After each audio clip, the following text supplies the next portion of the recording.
अनंत टिप्या refresh व्हा। आरोग्य यंत्रणा फक्त कागदावरच छान आहे, जिल्ह्याची आरोग्य यंत्रणा बिघडलेली आहे हे खुद्द पालकमंत्र्यांनी मान्य केल्याचा टोला राष्ट्रवादीचे अमित सामंत यांनी लगावला आहे।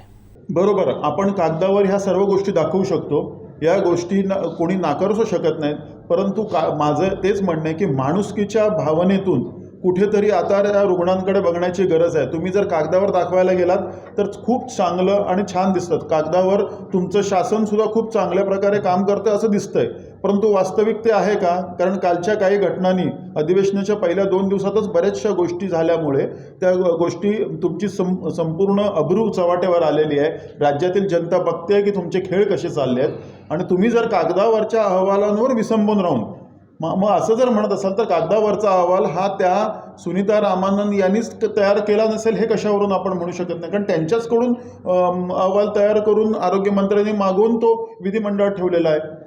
मग त्याला जबाबदार नाही आहेत का? पालकमंत्र्यांनी मान्य केलं आहे आणि पालकमंत्र्यांनी सुद्धा तुम्ही बघितलं असेल, तुमच्याकडे सगळ्यांकडेच आलं आहे ते, पालकमंत्र्यांनी सुद्धा मान्य केलं आहे की आरोग्य यंत्रणा जिल्ह्यातील खालवलेली आहे म्हणून। मग पेशंटला जर आरोग्य यंत्रणा जर व्यवस्थित आहे मग पेशंट गोवा आणि कोल्हापूरला पाठवण्याची गरज काय?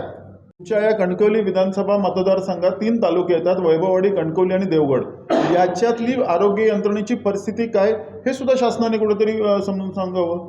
दोडामारला डॉक्टर्स नाही आहेत, जिल्हा रुग्णालयात आत्तापर्यंत प्रसूती हा अत्यंत जिव्हाळ्याचा विषय असतो। ग्रामीण भागातील महिला येतात प्रसूतीसाठी, किती प्रसूती शस्त्रक्रिया झाल्या या यांनी मेडिकल कॉलेजच्या डीननी स्पष्ट करावं। आणि असं सर्व असताना जर तुम्ही कागदावर नुसतं दाखवणार असाल की बाबा हे सर्व चांगलं आहे तर याच्यासारखी लाजीरवाणी गोष्ट कुठली नाही।